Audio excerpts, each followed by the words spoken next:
이에 여호와의 영이 입다에게 임하시니 입다가 길르앗과 므낫세를 지나서 길르앗의 미스베에 이르고 길르앗의 미스베에서부터 암몬 자손에게로 나아갈 때 그가 여호와께 서원하여 이르되 주께서 과연 암몬 자손을 내 손에 넘겨주시면 내가 암몬 자손에게서 평안히 돌아올 때에 누구든지 내 집 문에서 나와서 나를 영접하는 그는 여호와께 돌릴 것이니 내가 그를 번제물로 드리겠나이다 하니라.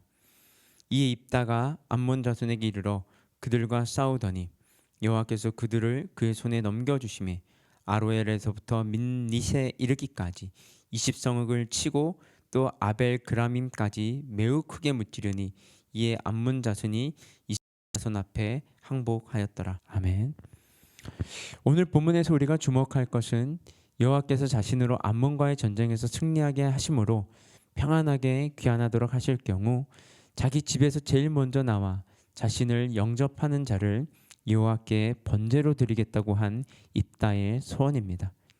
이 입다의 문제는 신학적으로 첨예한 논란을 불러일으키고 있는 문제로 문제의 요점은 입다가 과연 인신 제사를 염두에 두고 소원했으며 또 그것을 그대로 실행했느냐 하는 것입니다.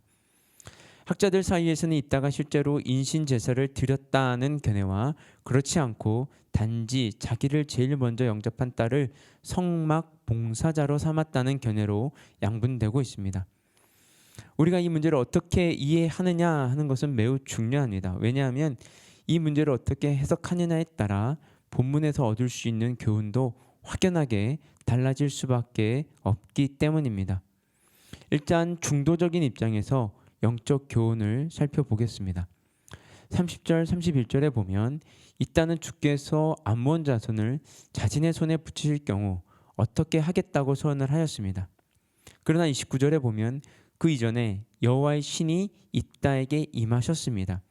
여호와의 신이 임하셨다는 것은 이미 여호와께서 입다에게 승리를 보장하셨다는 것을 의미합니다.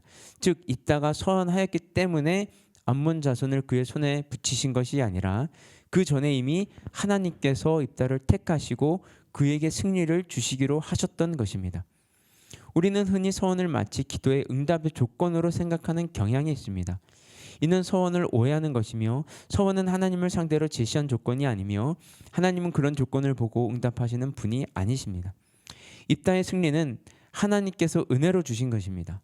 마찬가지로 하나님께서 우리의 소원을 들으시는 것은 우리를 긍휼히 여기시고 그것이 우리의 신앙에 유익이 되기 때문에 응답하시는 것이지 결국 쌍방간에 계약하듯이 우리가 제시한 조건이 맞기 때문에 응하시는 것이 아닙니다. 따라서 우리는 마치 조건을 제시하듯이 서원을 해서는 안 됩니다.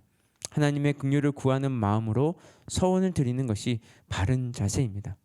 다음으로 33절에 보면 입다가 아로엘에서부터 민닛에 이르기까지 20성읍을 치고 또 아벨 그라밈까지 크게 도륙함으로 암몬 자손이 이스라엘 자손 앞에 항복을 하였다고 하였습니다.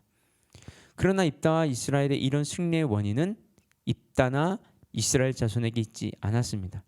그것은 32절에 언급된 대로 여호와께서 암몬 자손을 입다의 손에 붙이셨기 때문입니다. 참으로 모든 승리의 배경에는 하나님이 계십니다. 인간이 전의를 가다듬고 전술을 짜고 마병을 예비하고 모든 전쟁의 준비를 다 하여도 그것으로 승리가 보장되지는 않습니다. 왜냐하면 전쟁은 여호와께 속한 것이기 때문입니다. 전쟁이 여호와께 속하였다는 것은 힘이 강하고 약함을 떼어낸 여호와를 신뢰하고 깊이 의지하는 자가 승리를 얻게 된다는 것을 말합니다. 기드온이 불과 300명의 용사로 10만 명이 넘는 미디안 연합군을 이길 수 있었던 것도 그 손에 대적을 붙이셨기 때문입니다. 또 사무엘상 14장에 보면 요나단이 자기 병기 든 소년과 함께 단 둘이서 블레셋 진영에 쳐들어갔을 때 고백한 내용이 여호와의 구원은 사람의 많고 적음에 달리지 아니하였느니라는 것이었습니다. 그는 이렇게 오직 하나님만을 의지하였을 때 기적적인 승리를 체험할 수 있었습니다. 이것은 바로 오늘날 성도들에게도 큰 힘과 용기를 줍니다. 성도들은 비록 칼과 창을 든 전쟁은 하지 않지만 험난한 인생의 파고를 수없이 넘어야 하며 혈과 육에 속하지 않은 사단의 세력과의 영적 전쟁을 피할 수 없는 상황에 있습니다. 성도들의 매일의 삶이 바로 전쟁이라고도 할 수 있는 것입니다. 이 살벌한 전쟁터에서 성도들은 결코 스스로의 힘으로 승리를 얻을 수 없습니다. 대적의 세력들은 성도들보다 강하고 수가 많기 때문입니다. 그러나 우리 성도들은 대적의 수가 많고 힘이 강한 것을 두려워하기보다 모든 전쟁이 여호와께 속하였다는 것과 하나님께서 자기를 전심으로 의지하는 자에게 승리를 주신다는 것을 기억해야 할 것입니다.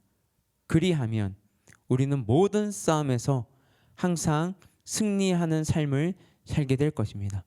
원하기는 자기를 의지한 자에게 승리를 주신 하나님의 삶의 전쟁터에서 실제로 체험하시는 성도들이 다 되시기를 주님의 이름으로 축복합니다. 하나님 아버지 감사합니다. 우리 학생의 한 명 한 명이 정말 이 인생이라는 전쟁터에서 오직 하나님만을 바라보며 싸워 나갈 줄 아는 자들이 되기를 원합니다.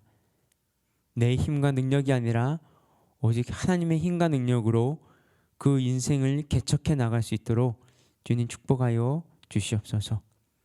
이 모든 말씀 예수 그리스도 이름으로 기도드렸습니다. 아멘.